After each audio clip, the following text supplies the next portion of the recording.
adaptive immune system. Let's do this. Okay, so starting out with this preview/review question.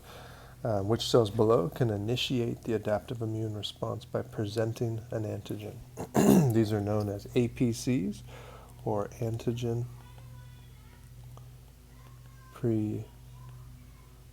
that's not coming out good. Presenting cells.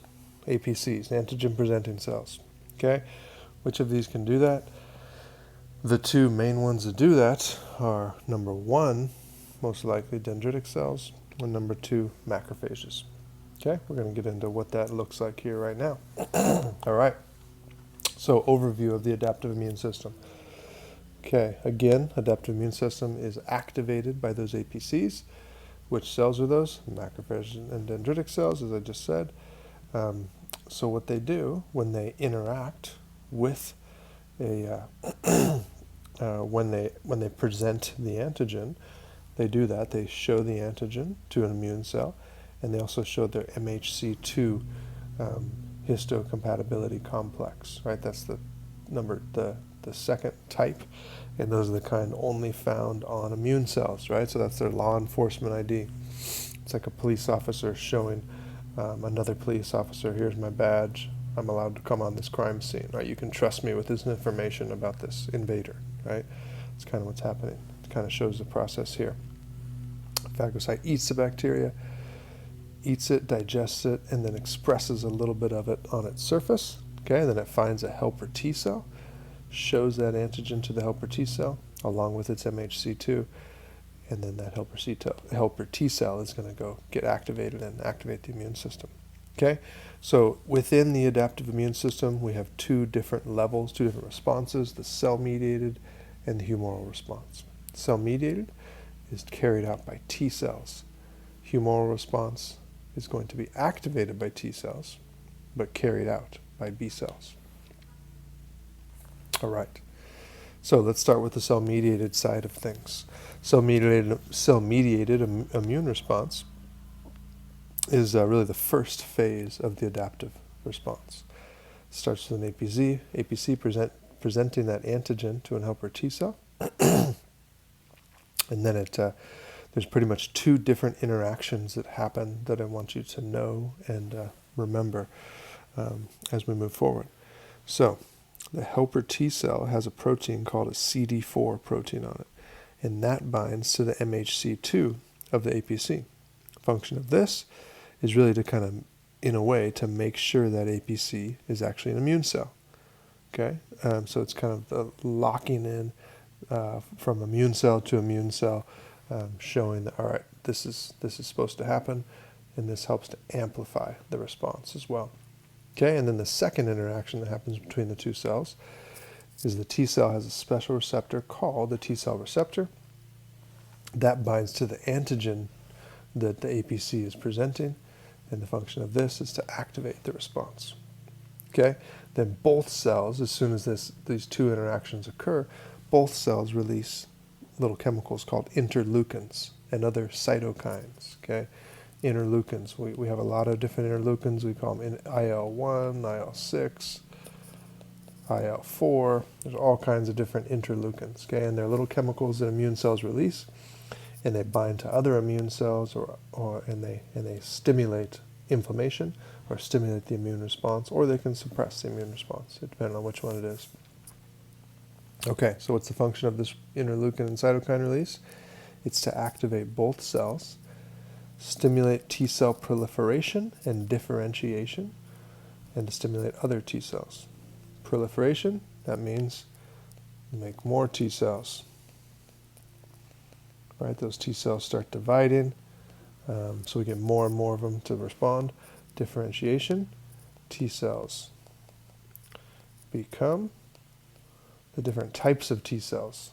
So the cytotoxic ones, we have memory ones, right? We have regulatory ones, right? Remember all those different types of T cells? That's what differentiation means, that they differentiate into those two different types, or multiple types. Okay, this is the image that I would have you work through in class, but You can take a quick look here, see if you can answer this clicker question, which would be which one is the helper T cell. Okay, well, let's take a look at what's going on first. All right, so A is the CD4 protein. Okay, so this right here, that's the CD4 protein. Okay, B is the thing that the CD4 protein is interacting with, which is that MHC2. Okay, C is the APC itself, the dendritic cell. D is the T cell, right? So obviously the answer to this one was D. Okay, and then E is the antigen that the APC is presenting, and then F is the thing that's interacting with that antigen, which is the T cell receptor. Okay, so again, this is one interaction, T cell receptor with antigen. The other interaction is the CD4 protein from the T cell, right, and that's on T cell.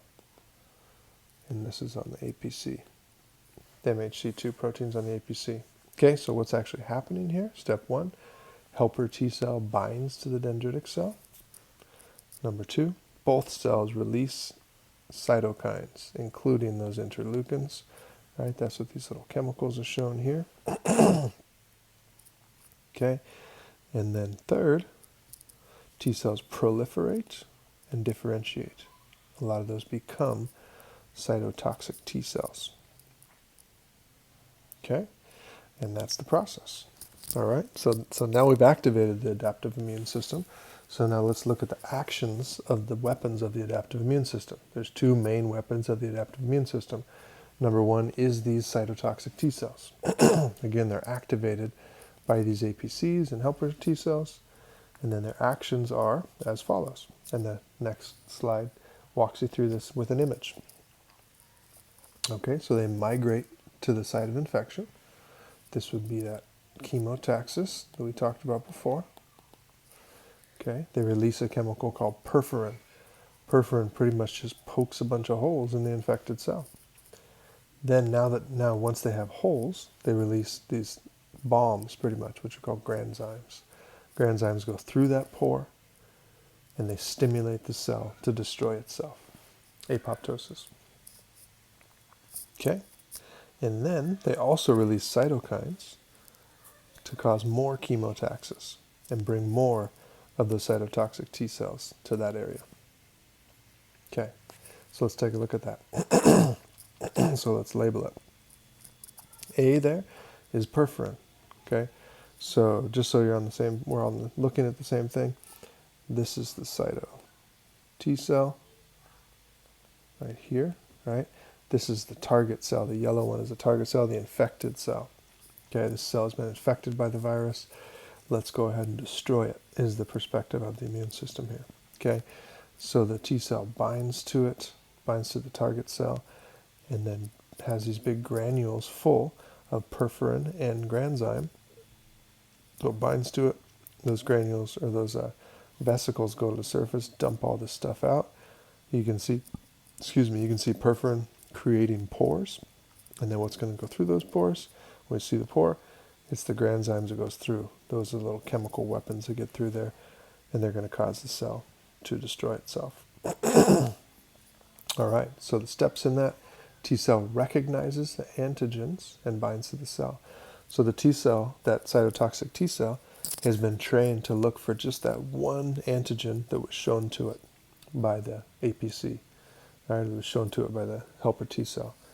Okay, it's looking for that one only.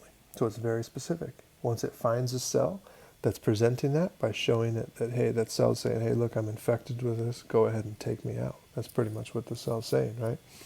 And so this infected cell in yellow here is showing that antigen. T cell recognizes it. Secondly, the T cell releases perforin and granzymes. That goes and creates the pores. And we go down to 4. Granzymes enter the cell, trigger apoptosis. And 5, T cell moves on and destroys another one. Okay? All right. Hopefully that makes sense. You need to know that process, all those different interactions and the step-by-step process there. Okay, excuse me. Cytotoxic T cell video. I'll make sure this one's posted in that list of videos in the immune system videos as well. Okay. What about the other side of the adaptive immune system, the humoral response? Okay, this is driven by B cells. Okay, so a B cell binds to an activated helper T cell.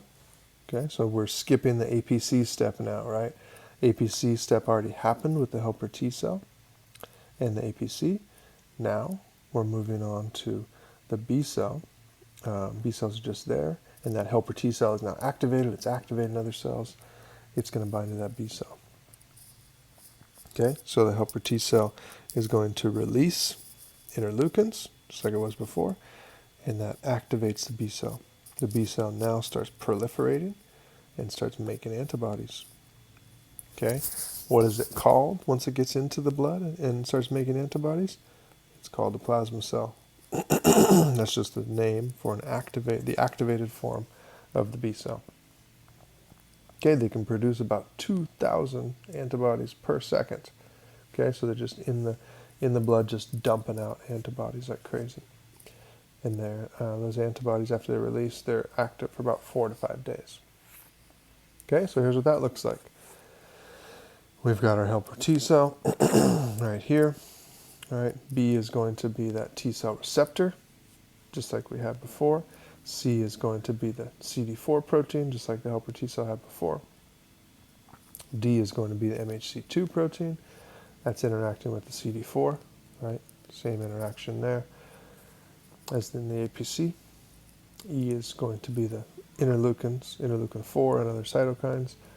F is the B cell that's being activated. Okay, what's the red thing there?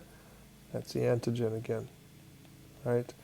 The helper T cell has to show the B cell, here's what the antigen looks like, because what that B cell is going to do, that B cell is going to make an antibody that perfectly fits against that antigen to destroy it. Okay, so the steps. Helper T cell binds with the non-self complexes of the B cell that has encountered its antigen. Right, the non-self is this red antigen there. Okay, and it's displaying on its MHC2 surface. And then 2, helper T cell releases interleukins, which help to stimulate the B cell.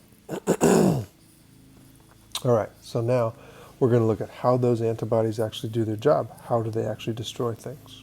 Okay, so the actions of the antibodies, really we can look at it with this acronym PLAN, P-L-A-N, but we really should add this O to it as well, so I prefer to call it PLAN-O. Okay, and those 5 things are, number 1, the P stands for precipitation.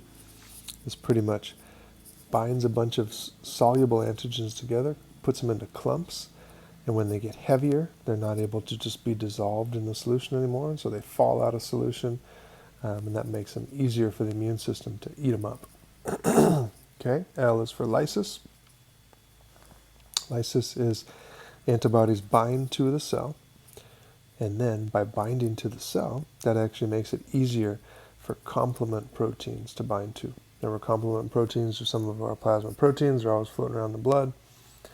When they get activated by things like antibodies, they can come together and create pores in cells, and then cause those cells to lyse, to be destroyed. They can also enhance phagocytosis, and then they can also activate cells to release more cytokines. Okay, the A stands for agglutination. This is the cool thing about antibodies is there's 2 binding sites on each of them. It's that little Y shape, right? So the binding sites are up here. Okay, so one antigen could be bound right here. Another antigen could be bound right there. All right, so by binding those 2 antigens together, it kind of creates this big complex that doesn't float through the blood very easily. It's easier for immune cells to eat up and stops the spread of infection. And then the N stands for neutralization. Antibodies surround specific sites on microbes, and that makes it so if they block their binding sites, then they can't bind to cells. This also enhances phagocytosis. Okay, and then the O up here stands for opsonization. That opsonization is really a way to flag something that needs to be destroyed. When an antibody sticks to a bacteria in the blood, sticks to a cell that's been infected in the blood, then the rest of the immune system knows I need to destroy that thing. That's been marked by an antibody. We know it's bad, so the next macrophage or T cell or whatever, or any other type of cell that comes by sees that that's marked, it's going to destroy it. So that's the O part, that's the opsonization. All right, so we can look at each of these here. And the question here, which involves the complement system? Well, remember the complement system causes pores to be created in cells and causes cells to lyse.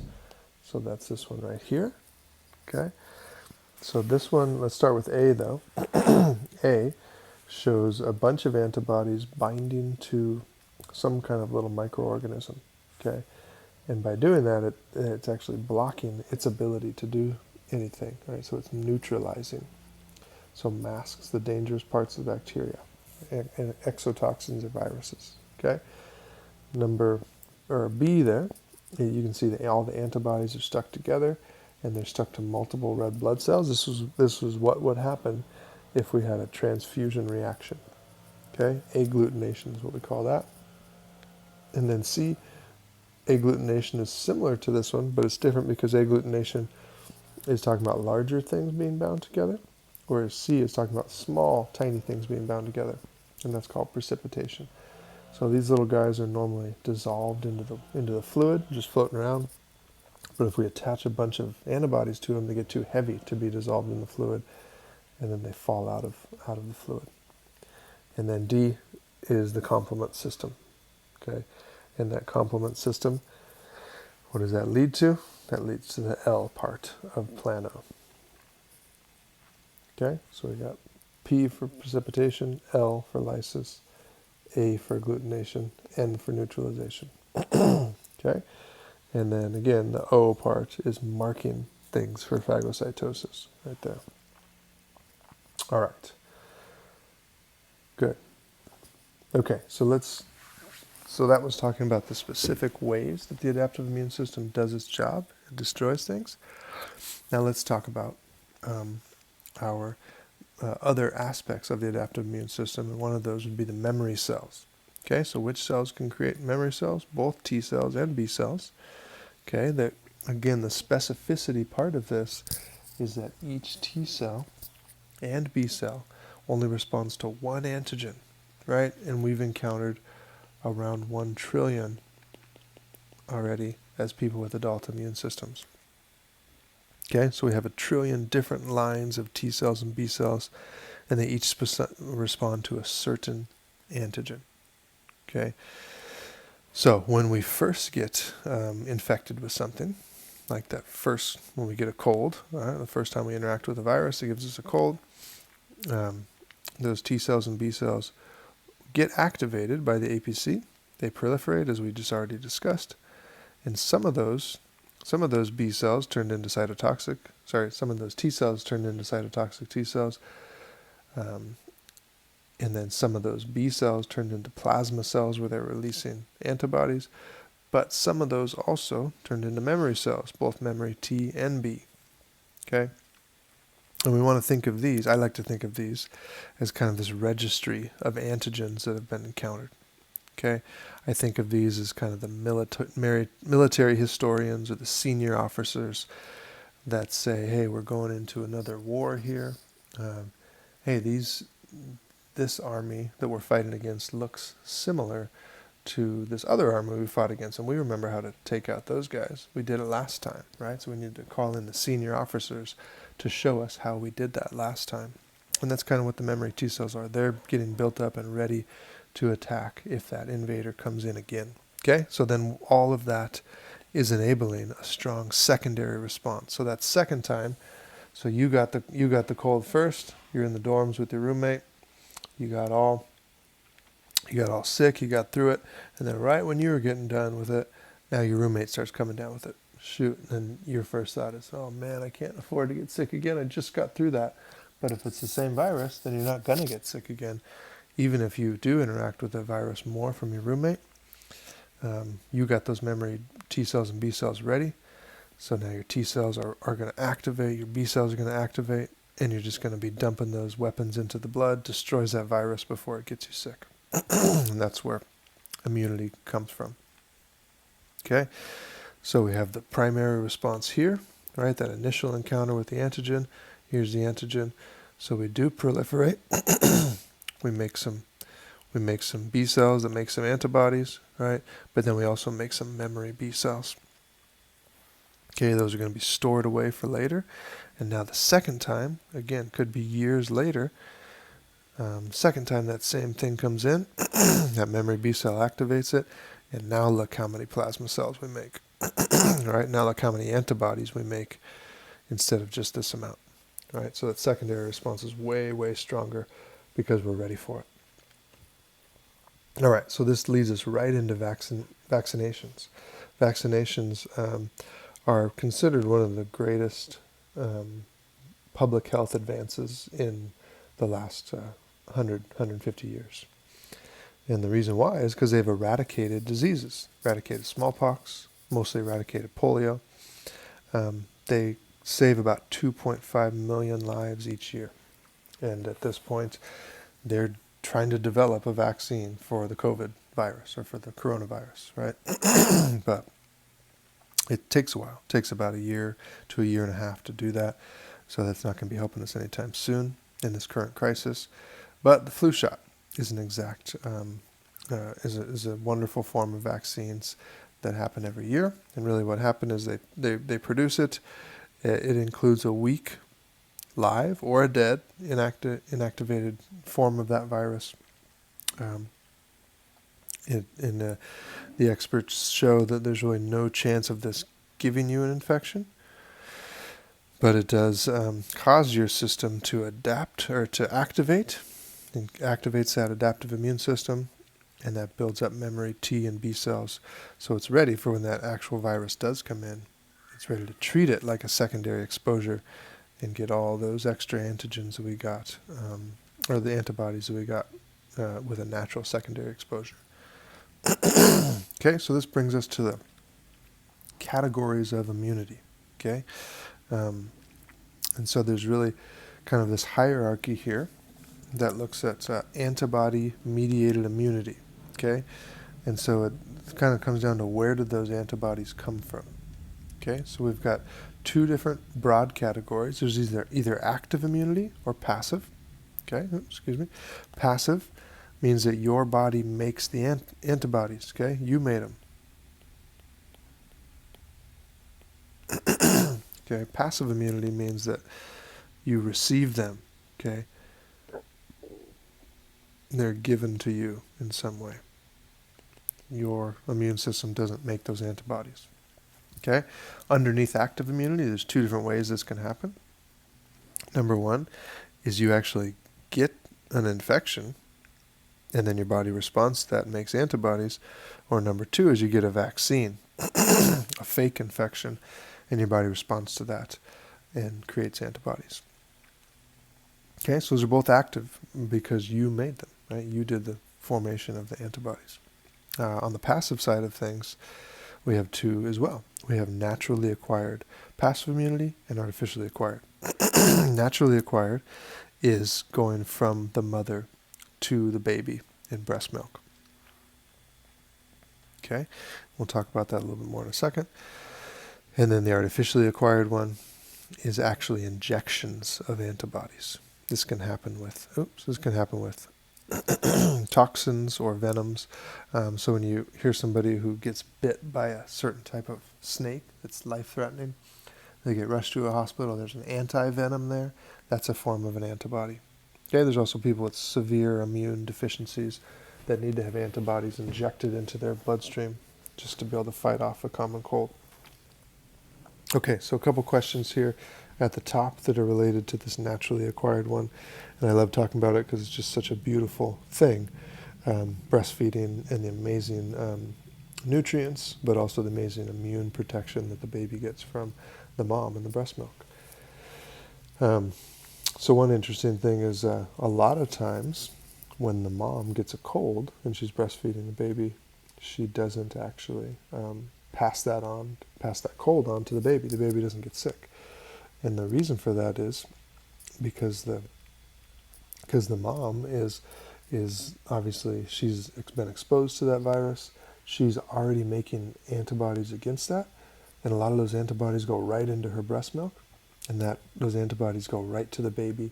And so by the time the baby gets the virus, a lot of times it's already got the chemical weapons to destroy that virus before it gets in, so it never gets the baby sick. So that's one amazing part about breast milk. So it's not just that the baby's getting this general immunity, the baby's getting the exact immune system that it needs to fight off whatever the mom is encountering in that exact moment. Okay? And then it works the other way too. There's a theory out there that says that this happens pretty consistently, that when mom is laying with the baby breastfeeding or just cuddling, a lot of times that baby reaches up and puts her hand in her mom's mouth. And it's kind of this cute, very natural thing.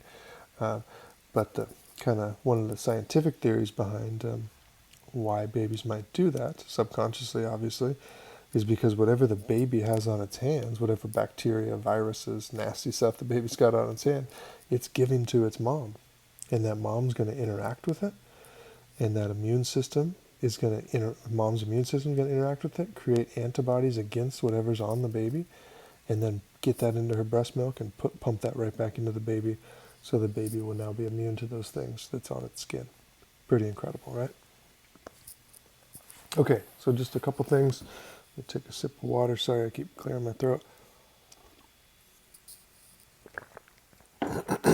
Okay, a couple things on hypersensitivities and immune problems.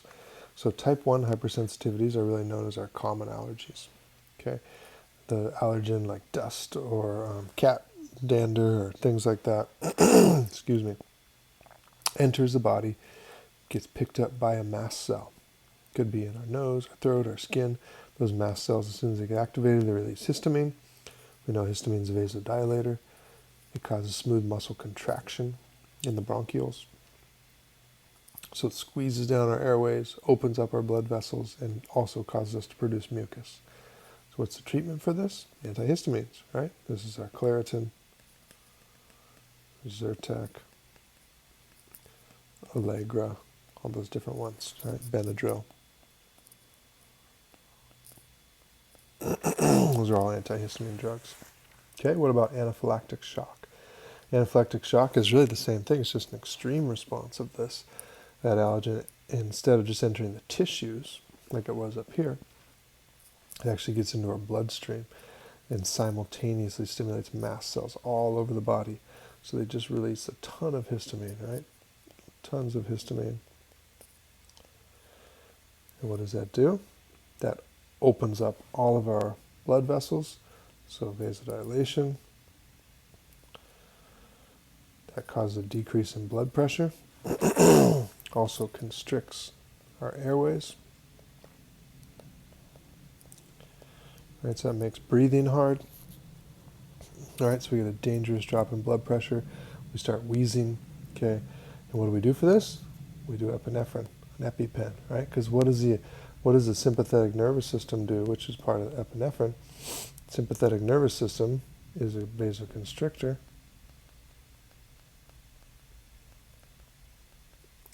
So we do the opposite, and it also opens airways, right? So that epinephrine does the exact opposite of what histamine does.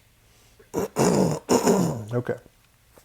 Type 4 hypersensitivities are known as delayed hypersensitivities. These are driven by T cells, and they take 1 to 3 days to appear. This is what you think of when you think of poison oak, poison ivy, deodorants that make people break out, certain metals and jewelry. Okay. The interesting part about this is, so that poison oak, you're hiking and you rub up against poison oak leaf, there's some oil on that leaf, right? It actually diffuses through your skin, goes to those cells in your skin, attaches to the MHC1 complex in the cell, and actually messes it up to where now the body, those cells look foreign to your immune system. So the next time your immune system interacts with those skin cells, your immune system thinks they're not supposed to be there, so it starts destroying them. So T cells detect that invader, stimulate macrophages and cytotoxic T cells, and they destroy that healthy tissue. Right? So really the only good treatment we have for this is drugs that will suppress the immune system. So cortisol-based drugs. Remember, cortisol is an anti-inflammatory immunosuppressant. So cortisone cream is good for this. Okay, a couple of things on immune disorders, and then we'll be done. So autoimmune diseases are diseases where the immune system attacks cells that it's not supposed to. And there seems to always be a trigger with autoimmune disorders. Okay, so for some reason, a foreign antigen, so that somebody gets a certain type of virus, and that virus has a protein on it that looks very similar to the proteins on a certain cell type in the body. So type 1 diabetes, they believe, is triggered by a virus. There's a certain types of viruses that have proteins on them that look very similar to the MHC1 proteins on our beta cells in our pancreas. Okay, and so the immune system builds up immunity against that protein, but then that immune system starts interacting with our pancreas as well after the virus is gone, and now the immune system destroys the beta cells in the pancreas, which make the insulin, and that's type 1 diabetes. RA is similar, multiple sclerosis, myasthenia gravis, many others as well. Okay, leukemia is when there's a cancerous tissue inside of the bone marrow of the cells that make white blood cells. So stem cells